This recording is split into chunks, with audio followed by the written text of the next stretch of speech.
সাদ রাদিয়াল্লাহু তাআলা আনহু তার লস্কর নিয়ে সিরাফে পৌঁছলেন এবং সেখানে ছাউনি ফেললেন। সেদিন সন্ধ্যায় জিকর থেকে এক কাসেদ সিরাফ পৌঁছল। সে মুসান্না ইবনে হারিসার শাহাদাতের সংবাদ নিয়ে মদিনায় যাচ্ছিল। সাদ রাদিয়াল্লাহু তাআলা আনহু মুসান্নার শাহাদাতের সংবাদ শুনে একেবারে বোবা বনে গেলেন। মুসান্নার প্রয়োজন তো এখনই সবচেয়ে বেশি ছিল। সিরাফের খবর জানিয়ে সাদ রাদিয়াল্লাহু আনহু মদিনায় কাসেদ পাঠিয়ে দিলেন। সিরাফে সাদ রাদিয়াল্লাহু তাআলা আনহুকে দীর্ঘ সময় যাত্রা বিরতি করতে হয়েছে, কারণ তখনও বিচ্ছিন্নভাবে বা দলীয়ভাবে অনেকেই লস্করে যোগ দিচ্ছিল। এভাবে সিরিয়া থেকে হাশেম ইবনে উতবার নেতৃত্বে ৮,০০০ লস্কর এসে যোগ দিল। সিরাফে বিলম্ব করার আরেকটি কারণ ছিল, তখনও লস্করকে সুবিন্যস্ত করার কাজ চূড়ান্ত হয়নি। সাদ রাদিয়াল্লাহু তাআলা আনহু এর পয়গাম ওমর রাদিয়াল্লাহু তাআলা আনহু এর কাছে পৌঁছালো, যাতে তিনি এই আবেদনও পেশ করেছিলেন যে আমিরুল মুমিনিন যেন লস্কর বিন্যাসের জন্য লস্করের প্রতিটি অংশের সালারদের নামও লিখে দেয়। হযরত ওমর তখনই লস্করের কোনো অংশের নেতৃত্বে কে থাকবে তা নির্ধারণ করে জবাবি পয়গাম পাঠালেন। তারপর লিখলেন, এই বিন্যাস ঠিক রেখে এগিয়ে যাও। তোমাদের মঞ্জিল হবে কাদেসিয়া। সেখানে তোমাদের সামনে থাকবে অনারবীদের ভূখণ্ড এবং তোমাদের পেছনে থাকবে আরবের পাহাড় সারি। দুশমনকে ঠেকাতে না পারলে গিরিপথে ঢুকে পড়বে। কাদেসিয়ায় পৌঁছে ওখানকার সব কথা জানাবে। কাদেসিয়া পারস্যের প্রবেশ পথ। নির্দেশ মতে সাদ রাদিয়াল্লাহু তাআলা আনহু তার লস্করের বিভিন্ন অংশের সালার নির্ধারণ করলেন। লস্করে যারা পারসিকদের ভাষা জানত এবং ইরাকের রাস্তাঘাটও চিনত, তাদেরকে গুপ্তচর করে বিভিন্ন অঞ্চলে ছড়িয়ে দিলেন। এই লস্করের যে দুর্বলতাটা ছিল তা হলো, এর অর্ধেকের বেশি লোকেরই রণাঙ্গনে লড়ার অভিজ্ঞতা ছিল না। ব্যক্তিগতভাবে সবারই লড়ার অভিজ্ঞতা ছিল, তীরন্দাজি, তলোয়ার চালানো এবং ঘোড়সওয়ারি, এসবে তারা সবাই দক্ষ ছিল। কিন্তু সুশিক্ষিত ফৌজের মধ্য থেকে সালারের নেতৃত্বে লড়া সম্পূর্ণ ভিন্ন ব্যাপার। সাদ রাদিয়াল্লাহু তাআলা আনহু এর এখানেই ভয়টা ছিল। তার আরেকটি ভয় ছিল, যে দুশমনের বিরুদ্ধে তারা লড়তে যাচ্ছিল সংখ্যায় তারা এদের চেয়ে কয়েক গুণ বেশি ছিল। তাদের অস্ত্র ছিল উন্নত মানের, ঘোড়া ছিল উন্নত জাতের, সাওয়ারির সংখ্যাও ছিল অনেক বেশি। সবচেয়ে বড় ভয় হলো, এই লস্করের কেউ হাতি দেখেনি কখনো। এই লস্করের যোদ্ধা হিসেবে অনেক প্রসিদ্ধ কবি ও বক্তাও যোগ দিয়েছিলেন। আমর ইবনে মাদি, কারাব, আসার ইবনে কায়েস ও খানসা ছিল এদের অন্যতম। খানসা তার 4 পুত্রকে নিয়ে সাদ রাদিয়াল্লাহু আনহু এর লস্করে যোগ দিয়েছিল।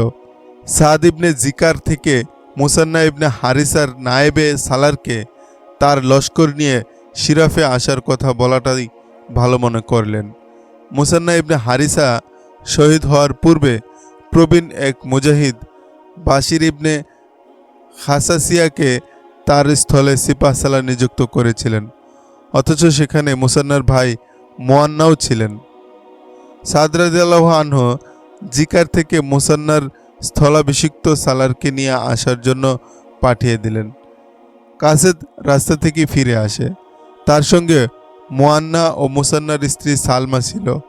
সাদ রাদিয়াল্লাহু তাআলা আনহু মুয়ান্নাকে জড়িয়ে ধরলেন। দুজনের চোখ দিয়েই তখন নীরবে অশ্রু ঝরে পড়ছিল। সালমা পাশে দাঁড়ানো ছিলেন, তিনি আঁচল দিয়ে চোখ মুছছিলেন।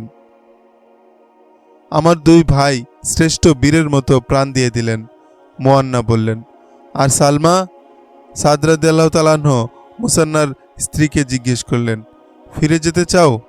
না, সালমা বললেন, আমি মদিনায় নয়, মাদায়েন যাব, যা আমার স্বামীর আখেরি মঞ্জিল ছিল। আপনাদের লস্করের সঙ্গে থাকলে নিশ্চয় আমাকে বোঝা মনে করবেন না। লড়াইয়ের দরকার হলে লড়ব, না হয় লড়াইকারীদের সেবা করব। আল্লাহর কসম, সাদ রাদিয়াল্লাহু তাআলা আনহু আবেগপূর্ণ গলায় বললেন, আমার লস্করের উপর তোমার বোঝা ফুলের পাপড়ির চেয়ে বেশি হবে না। তবে সালমা, তোমাকে আমি শূন্য পরিচয়ে যেতে দিতে পারি না। ফয়সালা এখন তোমার হাতে। তুমি এই সম্মানের অবশ্যই অধিকারী যে তুমি এক সিপাহ সালারির স্ত্রী ছিলে এবং সিপাহ সালারির স্ত্রী হয়ে থাকবে। আমি তোমাকে সেই মর্যাদা দিতে চাই। সালমা মোয়ান্নার দিকে তাকালেন, কিছু বললেন না। মোয়ান্নাও সালমার চোখের জিজ্ঞাসা বুঝে ফেললেন। সালমা তার কাছে সাদ রাদিয়াল্লাহু আনহুর সঙ্গে পরিণয়ের এজাজত চাচ্ছিলেন। তখন এই প্রথাটা প্রচলিত ছিল যে সম্মানিত কেউ মারা গেলে বা কোনো সালার শহীদ হয়ে গেলে তার সমমর্যাদার কেউ মৃত বা শহীদদের স্ত্রীকে কেবল এজন্য বিয়ে করত যে সমাজে যেন এই বিধবার মর্যাদা অক্ষুণ্ণ থাকে। সালমা শুধু সিপাহ সালার মুসান্নার স্ত্রী ছিল না, বরং প্রতিটি ময়দানেই মুসান্নাকে সঙ্গ দিয়েছে, তার মনোবল চাঙ্গা করেছে। তাই সালমার মর্যাদা যেমন ছিল একজন সিপাহ সালারের স্ত্রী হিসেবে, তেমনি একজন মুজাহিদা হিসেবেও তার স্থান ছিল অনেক উঁচুতে। সালমা সাদ রাদিয়াল্লাহু আনহু এর এই প্রস্তাব গ্রহণ করে নেয়। মোয়ান্নাও স্বতঃস্ফূর্ত হয়ে এজাজত দিয়ে দেন। কয়েকদিন পর উভয়ের পরিণয় সম্পন্ন হয়। প্রথম সাক্ষাতেই সাদ রাদিয়াল্লাহু আনহু মোয়ান্নাকে তার লস্করের অবস্থা সম্পর্কে জিজ্ঞেস করেন। আমি মুসান্নার একটি ওসিয়ত আপনাকে পৌঁছে দিতে চাই, মোয়ান্না বলেছিলেন। তিনি একেবারে শেষ মুহূর্তে বলেছিলেন, আমার জায়গায় যিনি সিপাহ সালার হয়ে আসবেন তাকে বলে দিও, পারসিকরা যখন একাট্টা হয়ে যাবে তখন তাদের সঙ্গে যেন না লড়ে। তাদের ভূখণ্ডের ভেতরে গিয়েও লড়াই করা ঠিক হবে না। তাদের সীমান্তবর্তী এলাকায় থেকে তাদের সঙ্গে লড়ে তাদেরকে দুর্বল করে দাও। তোমরা যদি তাদের উপর বিজয়ী হও তবে অগ্রসর হও, না হয় সীমান্তবর্তী এলাকায় ঢুকে পড়ো। আমাদের মরুর পথ সম্পর্কে আরবিরা অবগত, আজমিরারা নয়। তারা তোমাদের পিছু নিলে ক্ষতির সম্মুখীন হবে। তখন তোমরা পাল্টা হামলা করতে পারবে এবং বিজয়ীও হতে পারবে। সুবহানাল্লাহ, সাদ রাদিয়াল্লাহু তাআলা আনহু মুগ্ধ কণ্ঠে বললেন, এই কথাগুলোই নসিহত স্বরূপ আমিরুল মুমিনিন আমাকে বলেছিলেন। এটাই ছিল মুসান্নার দূরদর্শী দক্ষতা। দুশমনের খবর কি? যেসব এলাকা আমরা জয় করেছিলাম সেখানকার লোকেরা বিদ্রোহী হয়ে গেছে, মোয়ান্না জবাব দিলেন। বিভিন্ন শহর ও এলাকায় আমাদের গভর্নরদের তারা হত্যা করেছে। তারাই শুধু বাঁচতে পেরেছিল যারা সময় মতো পালাতে পেরেছিল। এসব এলাকার লোকদের উপর ভরসা করা যাবে না। আমাদের বিজয় হলে দেখবেন এরা আমাদের সঙ্গে আছে। আমরা পিছু হটলেই তাদের ফৌজের সঙ্গে হাত মেলাতে দেরি করবে না। এর অর্থ ওদের মধ্যে দেশপ্রেম আছে, সাদ রাদিয়াল্লাহু আনহু বললেন। আরে না, মোয়ান্না বললেন, নির্লজ্জতা আর ধোঁকাবাজি এদের কাজ। বিপাকে পড়লে নিজেদের ফৌজকেও এরা ধোঁকা দিতে ছাড়ে না। তাদের নিজেদের ফৌজকে এরা পছন্দ করে না। সালমা বললেন, কোনো গ্রামে যদি এরা ঢুকে পড়ে তবে যুবতী মেয়েদের সম্ভ্রম আর অবশিষ্ট থাকে না। লোকদের ঘরে ঢুকে যেটা পছন্দ হয় সেটা উঠিয়ে নিয়ে নেয়। এদের মধ্যে আমাদের ভীতি ছড়ানো অব্যাহত রাখতে হবে, মোয়ান্না বললেন। না হয় এরা আমাদের নিয়ন্ত্রণে থাকবে না। আপনি যদি এদের থেকে মনোযোগ হটিয়ে আগে বেড়ে যান, দেখবেন এরা পেছন থেকে আঘাত করছে। আর মাদায়েন থেকে বড়ই ভয়াবহ যুদ্ধ প্রস্তুতির খবর এসেছে। মোয়ান্না মাদায়েনের বিস্তারিত খবর শোনালেন।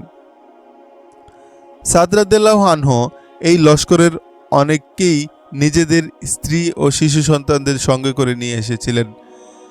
সালমা ওদের তাঁবুতে ঢুকতেই মহিলারা সবাই ভিড় করে এলো। এদের মধ্যে সাহাবায়ে কেরাম ও কয়েকজন মুজাহিদের স্ত্রী আগেও রণাঙ্গনে এসেছিল। কয়েকজন যুবতী মেয়েও ছিল যারা এই প্রথমবার রণাঙ্গনে যাচ্ছিল। মধ্যবয়স্কাও কিছু মহিলা ছিল যাদের প্রথমবারের মতো রণাঙ্গনে যাওয়ার সুযোগ হয়েছিল। মহিলারা সবাই সালমাকে সান্ত্বনা দিতে লাগলো। কে বলে, মুসান্নার কথা আমাদের মনে পড়ে না?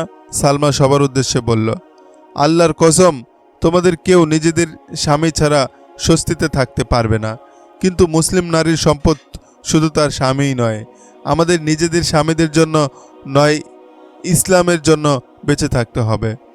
তোমাদের মধ্যে যারা এই প্রথমবার রণাঙ্গনে যাচ্ছ তাদেরকে বলছি, তোমাদের কেউ কেউ হয়তো তার স্বামীকে রক্তে গোসলকৃত লাশ দেখবে, নিজের সন্তানের পিতাকে রক্তে ছটফট করতে দেখবে। যারা নিজেদের শিশু সন্তানকে তাদের পিতার সঙ্গে নিয়ে এসেছ তাদেরকে ইয়াতিম অবস্থায় ফিরিয়ে নিয়ে যাবে। কিন্তু তোমরা যদি মাতম করো তবে ইসলামের বাণী আর কারো মুখে ফিরবে না। কোনো মুসলিম মেয়ের শাদী শুধু তার স্বামীর সঙ্গেই হয় না, ইসলামের সঙ্গেও হয়। আমাদের স্বামীদের নয়, ইসলামকে বাঁচাতে হবে। স্বামী তো পাওয়া যাবে আরও, কিন্তু ইসলাম। মহিলারা নিঃশব্দে শুনে যাচ্ছিল। লড়াই শুরু হলে তোমাদের কি কি করতে হবে তাও পরে বলে দেব, সালমা বলে গেল। এর কয়েকদিন পরই কাদিসিয়ার দিকে কোচ করার হুকুম এসে গেল। ওমর রাদিয়াল্লাহু তাআলা আনহু পয়গামে সাদ রাদিয়াল্লাহু তাআলা আনহুকে বলেছিলেন, কোচ করার দিন তারিখ তুমি নিজেই নির্ধারণ করবে। জাহিলি যুগে বিভিন্ন বাণিজ্য সফরে ওমর রাদিয়াল্লাহু আনহু এসব এলাকায় কয়েকবারই এসেছিলেন, তাই তিনি এসব এলাকার খুঁটিনাটি সম্পর্কে ভালোই জানতেন। আর অভিজ্ঞতা নিয়ে তিনি সাদ রাদিয়াল্লাহু আনহু এর কাছে পত্র লিখলেন, তোমরা যখন কাদিসিয়ায় পৌঁছবে তখন মনে রেখো, কাদিসিয়া পারস্যের দরজা। পারসিকদের দৈনন্দিন প্রয়োজনীয় সব কিছু এই দরজা দিয়েই তারা পারস্যে পৌঁছে। এটাও খেয়াল রেখো, এলাকাটি সবুজ শ্যামল, ছোট বড় অনেক নদী এখান দিয়ে বহমান, এসবে পুলও রয়েছে। এটি কাদিসিয়া ও মাদায়েনের সীমান্ত প্রতিরোধের প্রাকৃতিক ব্যবস্থা। এসব পুল ও রাস্তাগুলো তোমাদের দখলে নিয়ে নেবে। সেখানে অস্ত্র শস্ত্র সজ্জিত ফৌজও মোতায়েন রাখবে, আর পুরো লস্করকে এর পেছনে রাখবে। কাদিসিয়া যাওয়ার সময় আজিবের পথ ধরে যাবে। এই নামে দুটি স্থান রয়েছে, একটা হলো আজিবে ইল হাজানাত, আরেকটা হলো আজিবে কাতরুস। এই দুই জায়গায় মাঝামাঝিতে তোমরা তাঁবু ফেলবে এবং ডান বামের বস্তিগুলোতে বিভিন্ন বিচ্ছিন্ন হামলা চালাবে। তবে বস্তিগুলোর বেশি ক্ষয়ক্ষতি করবে না, সেখান থেকে রসদ সংগ্রহ করে নেবে এবং গোস্তের জন্য গাভী ভেড়া বকরি জমা করে রাখবে। সামনে কি ঘটছে তার খবরাখবর রাখবে। সিরাফ থেকে কোচ করে দ্বিতীয় দিন লস্কর আজিব পৌঁছল। এটা ছিল একটি ফৌজি চৌকি, যা ছোট্ট একটি কেল্লার মতো ছিল। এর ফটক খোলা ছিল। লস্কর কিছুটা দূরে ছিল তখনও। কোথা থেকে যেন একটি লোক উদয় হলো এবং দৌড়ে খোলা দরজা দিয়ে ভেতরে ঢুকে পড়ল। কেল্লার কয়েকটি বুরুজ ছিল। লোকটিকে প্রথম একটি বুরুজে দেখা গেল। সেখান থেকে সে মুসলিম লস্করকে দেখতে লাগলো। তারপর সেখান থেকে সরে গিয়ে আরেকটি বুরুজে গিয়ে একই কাণ্ড করল। এমন করে বুরুজগুলোতে লুকোচুরি খেলে হঠাৎ সে অদৃশ্য হয়ে গেল। দ্রুত এগো, সাদ রাদিয়াল্লাহু আনহু বললেন। লোকটি লস্করের সংখ্যা গুণে দেখার চেষ্টা করেছে। সে কোনো সিপাহী হবে, একে যেতে দিও না। পদাতিক বাহিনীর একটি দল ভেতরে ঢুকে গেল। 3-4টি কামরাই ছিল ভেতরে, আর চারদিকে বিশাল উঠোন। কামরাগুলোর বাইরে এবং ভেতরে কাউকে পাওয়া গেল না। 5-6 জন সৈন্য আগেই ছাদে উঠে গিয়েছিল। সেখান থেকে একজন চিৎকার করে বলল, ওই যে এক লোক কাদিসিয়ার দিকে দৌড়ে পালাচ্ছে।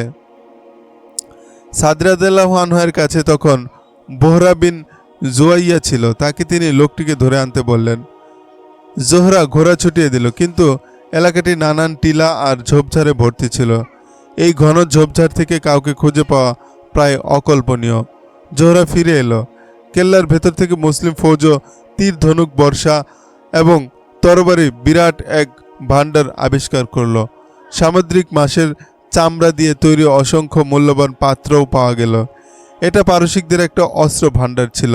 সম্ভবত এটা এজন্য বানানো হয়েছিল যে এই এলাকায় কোনো যুদ্ধ হলে এবং হাতিয়ারের ঘাটতি পড়লে তা যেন এখান থেকে পূরণ করা যায়। সাদ রাদিয়াল্লাহু আনহু লস্করকে সেখানেই তাঁবু ফেলার নির্দেশ দিলেন এবং সব সালারকে ডেকে পাঠালেন। বন্ধুরা আমার, সাদ রাদিয়াল্লাহু আনহু বললেন, আজ থেকে আমাদের অভিযান শুরু হয়ে গেছে। আগেই তোমাদেরকে বলেছিলাম এসব এলাকার লোকদের কোনো বিশ্বাস নেই। ধোঁকাবাজি এদের স্বভাবের বৈশিষ্ট্য। আমাদের সঙ্গে বিদ্রোহ করে তাদের ফৌজে ভর্তি হচ্ছে। তারা যখন আমাদের পক্ষে ছিল তখন নিজেদের হুকুমতেরই বিরোধী হয়ে গিয়েছিল তারা।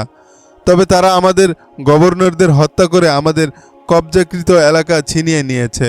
মুসান্না পারসিকদের যত ফৌজ লাশ বানিয়ে শিয়াল কুকুরকে খাইয়েছিলেন, এর চেয়ে দ্বিগুণ ফৌজ প্রস্তুতের জন্য তাদের ভাই বেটাদের মাদায়েন পাঠিয়ে দিয়েছে। ওদের দেমাগ ঠিক করতে হবে। আমিরুল মুমিনিন নির্দেশ পাঠিয়েছেন আশেপাশের শহর ও উপশহরগুলোতে হামলা করে লোকদের উপর আমাদের ভয় তাজা করে তুলতে, তাহলে আর তারা গাদ্দারি করার সাহস করবে না। আমার বন্ধুরা, ওদের ওপর এসব ছোট ছোট হামলার অর্থ এই নয় যে ওদের উপর জোর জবরদস্তি বা জুলুম করা হবে এবং নারীদের উঠিয়ে আনা হবে। ইসলামের এজাজত দেয় না। কোনো শিশু, নারী ও বৃদ্ধের উপর হাত ওঠানো যাবে না। কেউ মোকাবেলা করতে এলেই কেবল তাকে শায়েস্তা করা হবে এবং তার ঘরের মূল্যবান জিনিসগুলো উঠিয়ে নেওয়া হবে। বেপরোয়া লুটপাটের পরিস্থিতি সৃষ্টি করা যাবে না কখনো। এখানে আমরা ওয়াজ নসিহত করতে আসিনি এবং কেউ আমাদের বক্তৃতা শোনার জন্যও আসেনি, বরং এখন বক্তৃতা দেওয়ার সময়ও নয়। এসব হামলা দ্বারা আমাদের আরেকটি উদ্দেশ্য হলো রসদ সংগ্রহ করা, গরু, ছাগল, দুম্বা এবং তরিতরকারি সংগ্রহ করে রাখা। এজন্য ছোট ছোট দল বানিয়ে নাও। আজ রাত থেকেই এটা শুরু হয়ে যাবে। আশপাশের এলাকায় অভিযান শুরু হয়ে গেল। অভিযানগুলো বিচ্ছিন্নভাবে হচ্ছিল। মুজাহিদদের এক একটি দল এলাকাগুলোতে এমন ভাব নিয়ে ঢুকত যে সেখানকার কাউকে যেন রেহাই দেবে না। বস্তির সবাইকে একসঙ্গে দাঁড় করিয়ে বলা হতো তাদের অতিরিক্ত খাদ্যদ্রব্য থেকে যা কিছু আছে তা যেন এক স্থানে এনে জমা করা হয়, আর বস্তির বাইরে কেউ যেন এক কদমও পা না রাখে, তাহলে তার গর্দান উড়িয়ে দেওয়া হবে। লোকেরা তাদের যুবতী মেয়েদের এদিক ওদিক লুকোতে ব্যস্ত হয়ে পড়ত, কিন্তু মুসলিম সৈন্যের কেউ সেদিকে ফিরেও তাকাতো না। হীরা পারস্যের অন্যতম কেন্দ্রীয় শহর ছিল। এই শহরটিও মুসলমানদের হাত থেকে চলে যায়। মুসান্না পিছু হটলে পারসিক ফৌজও শহরটি দখল করে নেয়। মজার বিষয় হলো এলাকার লোকজন তবুও মুসলমানদেরই ওয়াফাদার ছিল। তারা কোনো বিদ্রোহে অংশ নেয়নি। মুসান্না সেখানে অনেক দিন ছিলেন। এই সময়ে মুসলমানদের সহজ ও মার্জিত আচরণ তাদেরকে মুগ্ধ করেছিল। হুকুমতের লোকেরা তখন তাদের এলাকায় ফিরে এলো। তাদেরকে ওরা স্বাগতও জানালো না, আবার প্রত্যাখ্যানও করার সাহস পেল না। শাহী হুকুমত এক প্রকার জোর করেই মীরজবানকে হাকিম করে ওদের ওপর চাপিয়ে দিল। আফশা নামে মীরজবানের অতি সুন্দরী একটি মেয়ে ছিল। শাহী খানদানের অনেক যুবাই ওর মন চেয়ে ব্যর্থ হয়। আফশার নজর গিয়ে পড়ে শাহী দরবারের এক যুবক গায়কের উপর। যুবক দেখতে যেমন সুপুরুষ ছিল, ওর ভরাট গালের গলাও হৃদয়ে কাঁপন ধরিয়ে দিত। আফশা গায়ক যুবককে নিয়ে তার স্বপ্নের রঙিন প্রাসাদ গড়ে তোলে। নির্জন দুপুরে, রাতের চন্দ্রালোকে, মাদায়ানের বিভিন্ন বাগানে, ঝর্ণার ধারে ওদের প্রেমের জলসা বসতে থাকে। কিন্তু শাহী খানদানের এত বড় রইস পরিবারের এমন রূপসী মেয়ের সঙ্গে একজন সাধারণ দরবারি গায়কের পরিণয় কখনো সম্ভব ছিল না। ওরা পালিয়ে যাওয়ার সিদ্ধান্ত নেয়। গন্তব্য ওদের সিরিয়া, যার অর্ধেকের বেশি মুসলমানরা জয় করে নিয়েছিল। তখনই আফশার পিতা মীরজবানকে হাকিম করে হীরা পাঠিয়ে দেওয়া হয়। মাদায়ানের শাহী দরবারের যুদ্ধের ডামাডোলের কারণে নাচ গানের আসর অনেক দিন থেকেই বন্ধ ছিল। সেই যুবক গায়ক তাই মীরজবান ও আফশার পিছু পিছু হীরাতে গিয়ে উপস্থিত হলো। মাদায়ানের বাইরে নতুন এলাকা ওদের মিলনের জন্য অবাধ সুযোগ করে দিল। পারস্যের আরেক শহর সিন্নিন এর হাকিম একদিন হীরাতে গিয়ে উপস্থিত হলো। আফশার উপর হাকিমের চোখ পড়তেই বুড়ো হাকিমের মনেও যৌবনের বাণ ডাকল। আফশার বাপের কাছে হাকিম শাদির প্রস্তাব করল। মীরজবান পরম আনন্দে প্রস্তাব লুফে নিল এবং শাদির দিন তারিখও ঠিক করে ফেলল। আফশা মোটেও বিচলিত হল না। বিয়ের 3 দিন আগে আফশা ঘর থেকে গায়েব হয়ে গেল। মীরজবান যুবক গায়ককে আগেই সন্দেহ করেছিল। এক সরাইখানায় সে উঠেছিল। সেখানে খোঁজ লাগিয়ে তাকেও পাওয়া গেল না। মীরজবান শহরের চারদিকে ফৌজও লাগিয়ে দিল। বেশিক্ষণ লাগলো না। একটি ঘন ঝোপের আড়াল থেকে দুজনকেই পাকড়াও করা হলো। মীরজবানের কাছে দুজনকে নিয়ে আসলে মীরজবান হুকুম করল যুবক গায়ককে উপর করে তার দুপা ঘোড়ার পায়ের সঙ্গে বেঁধে তার শরীরের ছাল না ওঠা পর্যন্ত তীব্র বেগে ঘোড়া দৌড়াতে হবে। হুকুম পালন করা হলো। তাকে উপর করে শুয়ে উল্টো দিক থেকে তার পা ঘোড়ার পায়ের সঙ্গে বাঁধা হলো। তারপর এক ফৌজও ঘোড়া ছুটিয়ে দিল। ঘোড়া ময়দানের চারদিকে পাক খেলতে লাগলো। প্রথমে যুবকের কাপড় ছিন্নভিন্ন হলো, তারপর তার দেহ রক্তাক্ত হলো। একটু পরেই তার শরীরের দোমড়ানো মোচড়ানো রক্তাক্ত মাংস দেখা যেতে লাগলো। আফসাকে কয়েকজন সিপাহী শক্ত হাতে ধরে রেখেছিল। তাদের হাত থেকে সে ছোটার ব্যর্থ চেষ্টা করছিল। আর আফসা আমার আশিক আশিক বলে বুক ফাটা চিৎকার করছিল। মুসলিম ফৌজও বিভিন্ন বসতি থেকে তাদের রসদ সংগ্রহ করছিল। একদিন একদল মুজাহিদ তাদের হাত থেকে ছুটে যাওয়া হীরা উদ্ধার করার জন্য চলছিল। মাদায়েনে তখনও মুসলমানদের এসব নৈশ হামলা ও রসদ সংগ্রহের খবর পৌঁছেনি। মুজাহিদ দল যখন হীরা ও সিন্নিন এই দুই শহরের মাঝখানে পৌঁছল, তখন বিয়ের সানাই ও মানুষের হল্লা তাদের কানে এলো। এলাকাটি বিভিন্ন টিলা ও ঝোপঝাড়ে ভর্তি ছিল। কয়েকটি গভীর উপত্যকাও ছিল। এক মুজাহিদ উঁচু একটি টিলার উপর উঠে দেখতে লাগলো। বিরাট এক শোভাযাত্রা আসছিল। সঙ্গে 200-300 ফৌজি ঘোড়সওয়ার ছিল। কয়েকটি ঘোড়ার সজ্জিত গাড়িও ছিল। বিভিন্ন বাদকের দল পায়ে হেঁটে আসছিল। সেই মুজাহিদ টিলা থেকে নেমে এলো। সে যা দেখেছে সঙ্গীদেরকে বলল।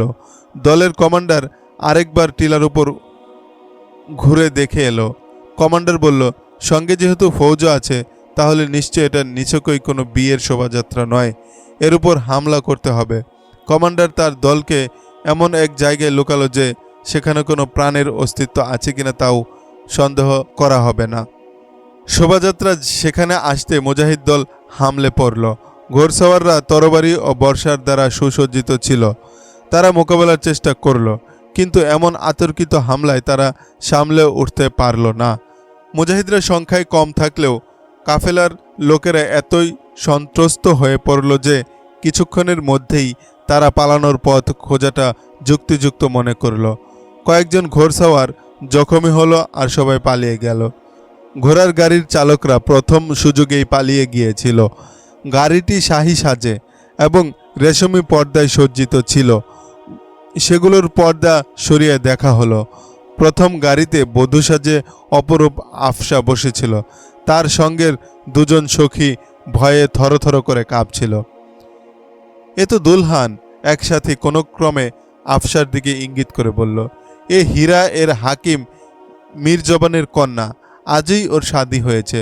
ওর বর সিন্নির হাকিম। এটা ওর বরযাত্রা। তিনি ঘোড়ায় সাওয়ার ছিলেন। সে কোথায়? আফসা আশ্চর্য আনন্দিত গলায় জিজ্ঞেস করল। আমার বর? ওর নতুন বর জমে লড়ার চেষ্টা করে মারা গিয়েছিল। আফসাকে একথা বলতেই তার চেহারা আনন্দে ভরে গেল। আমি বলেছিলাম ওর সঙ্গে আমার বিয়ে হতে পারে না, তাই আকাশের দেবতা ওদের পাঠিয়ে দিয়েছে। আফসা আশ্বস্ত গলায় বলল, আচ্ছা, আমাদের সঙ্গে কেমন ব্যবহার করা হবে? এটা তাকে জিজ্ঞেস করে দেখো যার সঙ্গে তোমার শাদী হবে। মুজাহিদ কমান্ডার বলল, বিয়ে ছাড়া তোমার এবং এসব মেয়েদের কারো গায়ে কেউ স্পর্শ করবে না। তোমাদের সঙ্গে এমন আচরণ করা হবে না যা তোমাদের ফৌজও তাদের অসহায় নারীদের সঙ্গে করে থাকে। আফসা পরম নিশ্চিন্ত বোধ করল। এই হামলায় মুজাহিদ দল কাফেলা থেকে খাঁটি সোনার অলংকার ও অসংখ্য হীরার আংটি পেয়েছিল। কয়েকটি ঘোড়া সমেত ঘোড়ার গাড়িও পেয়েছিল।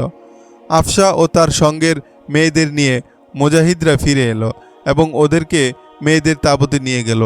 মুজাহিদের স্ত্রীরা ওদেরকে স্বাগত জানালো।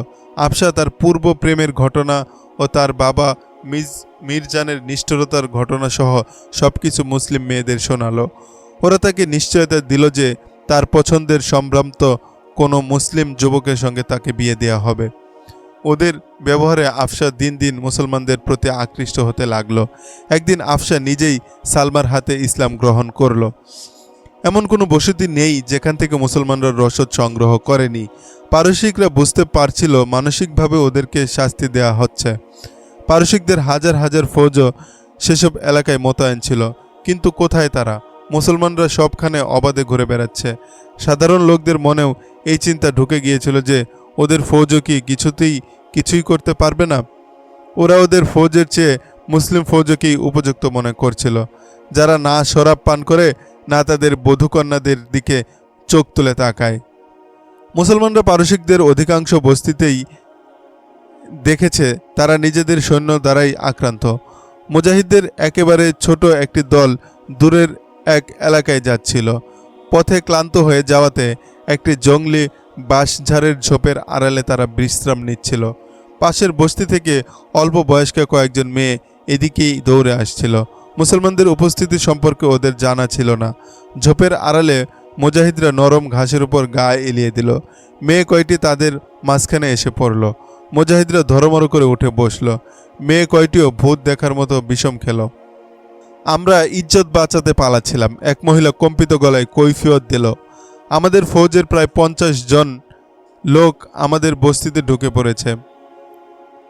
ঘরে ঘরে গিয়ে মদ আর খাবার চাচ্ছে এবং মেয়েদের যাকেই পছন্দ হচ্ছে তাকেই নিয়ে কোনো ঘরের দরজা বন্ধ করে দিচ্ছে, আর ভেতর থেকে আত্মচিৎকার ভেসে আসছে।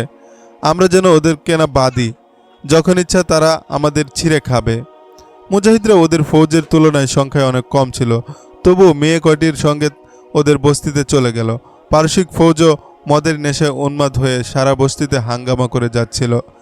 বিভিন্ন ঘর থেকে যুবতী মেয়েদের চিৎকার আর ফুপানির শব্দ ভেসে আসছিল। বস্তির পুরুষরা ঘরের দরজা বন্ধ করে ওদের সূর্য দেবতাকে ডাকছিল। কিছু যুবতী তখনও এদিক ওদিক পালাতে গিয়ে ওদের ফৌজের থাবায় গিয়ে পড়েছিল। মুজাহিদরা একটি ফৌজকেও জীবিত ছাড়ল না। সব কিছু স্তিমিত হয়ে এলো। বস্তির লোকেরা মুজাহিদদের সামনে নানান খাদ্য দ্রব্যের বিরাট স্তূপ সাজিয়ে দিল। মুজাহিদরা চলে যাওয়ার সময় বস্তির সবার চোখ টলমল করছিল। ইয়াজদগিরদ মাদায় নেই ছিল। তাকে জানানো হলো কয়েকজন লোক ফরিয়াদি হয়ে এসেছেন। ইয়াজদগিরদ বাইরে এসে দেখল 20-25 জন অভিজাত শ্রেণীর লোক দাঁড়িয়ে আছে। সবাই তাদের সম্রাটের সামনে রুকুর মতো ঝুঁকে পড়ল। সোজা হয়ে যাও এবং যা বলার বলে ফেলো, ইয়াজদগিরদ বলল। কি ফরিয়াদ নিয়ে এসেছ?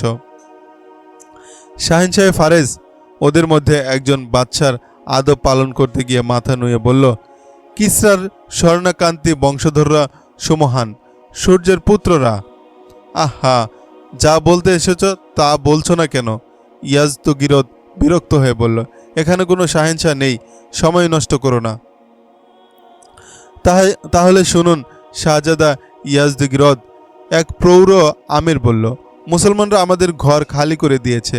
মনে হচ্ছে পারস্য আমাদের দেশ নয়, মুসলমানদের দেশ, অথচ আমাদের ফৌজের টিকিও খুঁজে পাওয়া যায় না। যাই কিছু পাওয়া যায় বা দেখা যায় ওরা আমাদের লোকদেরই পেরেশান করছে। ইয়াজদগিরদ ওদেরকে এর প্রতিকারের ব্যবস্থা করার আশ্বাস দিয়ে বিদায় করে দিল। মহলে এসে বিশ্রাম করছিল। তাকে জানানো হলো হীরার হাকিম মিরজবান এসেছে। ইয়াজদগিরদ তাকে ভেতরে আসতে বলল। তোমার চেহারা বলছে কোনো ভালো খবর আনোনি তুমি। ইয়াজদগিরদ বলল, এই চেহারা আর কাউকে দেখানো যাবে না বাদশাহ ফারেজ। মিরজবান বলল, আরবরা আমার একমাত্র মেয়েকে উঠিয়ে নিয়ে গেছে। ওর বিয়ের লক্ষ লক্ষ টাকার উপহারগুলোও নিয়ে গেছে। বরযাত্রীর সঙ্গে অভিজাত ঘরের 30 জন মেয়ে ছিল, ওদেরকেও নিয়ে গেছে। আমি যাকে জামাই করেছিলাম তাকে তো মেরেই ফেলেছে বাদশাহ ফারেজ। ইয়াজদগিরদ আর কিছু শুনতে চাইল না। রাগে ক্রোধে লাল হয়ে উঠল। লম্বা লম্বা পা ফেলে ঘরের চারদিকে কিছুক্ষণ পায়চারি করল। তারপর মিরজবানের দিকে ফিরল। তুমি হীরাতে ফিরে যাও, আমি আরবের সব যুবতীকে তোমার হাতে উঠিয়ে দেব। রুস্তমকে ডেকে আনো। কে আছো? মিরজবান চলে গেল। সবার নজর ছিল রুস্তমের উপর। ইয়াজদগিরদ থেকে নিয়ে সাধারণ একজন ফার্সিও একথাই বলতো যে রুস্তমে মুসলমানদেরকে পারস্য থেকে তাড়াতে পারবে, রুস্তমে আরবে হামলা করে ইসলামকে খতম করতে পারবে। কিন্তু রুস্তমের নজর ছিল তার জ্যোতিষবিদ্যার গণনার উপর। রুস্তমের কাছে তখন তার স্ত্রী ও পুরাণ দখত বসেছিল। রুস্তম তার গণকবিদ্যার ফলাফল তাদেরকে জানাচ্ছিলেন যে পারস্যের পরিণাম ভালো হবে না। তুমি কি নিশ্চিত যে তোমার এই গণনা সঠিক? পুরাণ দখত জিজ্ঞেস করল। যদি তোমার এই গণনা সঠিক হয়, রুস্তমের স্ত্রী বলল, তাহলে কি এর ফলাফল পাল্টে দেওয়ার কোনো ব্যবস্থা নেই? পুরোহিত আছে, জাদুকর আছে? না, রুস্তম বলল, এটা নক্ষত্র পরিক্রমার ফল। আমি তো নক্ষত্রের কক্ষপথ পাল্টে দিতে পারি না। আকাশের কোনো কক্ষপথ তো আমার হাতে নেই যে আমি আমার পছন্দ মতো কোনো কক্ষপথে নক্ষত্রের পথ নির্ধারণ করে দেব। না, রুস্তম বলল, এটা নক্ষত্র পরিক্রমার ফল। আমি তো নক্ষত্রের কক্ষপথ পাল্টে দিতে পারি না। আকাশের কোনো কক্ষপথ তো আমার হাতে নেই যে আমি আমার পছন্দ মতো কোনো কক্ষপথে নক্ষত্রের পথ নির্ধারণ করে দেব। হ্যাঁ পুরাণ, আমার গণনা একেবারেই নির্ভুল। তুমি যখন পারস্যের মসনদে বসেছিলে তখনও আমি গণনা করে এই পরিণামের কথা বলেছিলাম। এমন সময় কাসেদ এসে বলল, শাহেনশাহ ফারেস রুস্তমকে ডেকেছেন। এখনই আসছি। রুস্তম কাসেদকে বিদায় করে দিয়ে তার স্ত্রী ও পুরাণকে বলল, আমি জানি ইয়াজদগিরদ আমাকে কেন তলব করেছে। আমি খবর পেয়েছি আরবরা আমাদের বস্তিগুলোতে হানা দিয়ে বড় ধরনের রসদ সংগ্রহ করছে। আমি এটাও জানি আরবিদের সঙ্গে আমাদের পরের যুদ্ধ হবে কাদিসিয়ার ময়দানে। এটা হবে অত্যন্ত ভয়াবহ যুদ্ধ। আরবিদের সংখ্যা খুব বেশি হলে 30 কি 40 হাজার হবে, আর আমাদের ফৌজ হবে 1.25 লাখেরও বেশি। কিন্তু সামনে শুধু অন্ধকার। তবে কি ইয়াজদগিরদকে বুঝিয়ে বলবো? না, রুস্তম পুরাণকে বাধা দিয়ে বলল, তাকে বললেও মনে করবে আমি বুঝি লড়াই এড়িয়ে যেতে চাচ্ছি। আমি শুধু এতটুকু পারি যে পারস্যের সেই পরিণাম কিছুদিন ঠেকিয়ে রাখা। ইয়াজদগিরদকে আমি বলবো আমাকে মাদায়েন থাকতে দিন। এখান থেকে আমাদের ফৌজও লড়িয়ে যাব এবং সেনা সাহায্য পাঠাবো। আমার আরেকটি পেরেশানি আছে। আমি চাই না পারস্যের পরাজয়ে আমার নাম লেখা হোক। আজ পর্যন্ত আমি কোনো ময়দানে পরাজয় হইনি। আমি পরাজিত করেছি, জয় আমার পায়ে চুমু খেয়েছে। আমার নামটাই বিজয়ের প্রতীক ছিল এতদিন। আমি কিভাবে সহ্য করব এমন একটি লজ্জাজনক পরাজয় আমার খ্যাতিকে কলঙ্কিত করবে? রুস্তম নিজেই তো যুদ্ধ ঠেকিয়ে রাখতে চাচ্ছিল, তারপর আবার সে কিসরা পারভেজের প্রেমা সম্পদ স্ত্রী সিরিয়ার কাছে ওয়াদা করেছিল যেভাবেই হোক সে যুদ্ধ এড়িয়ে তার কাছে পৌঁছবেই।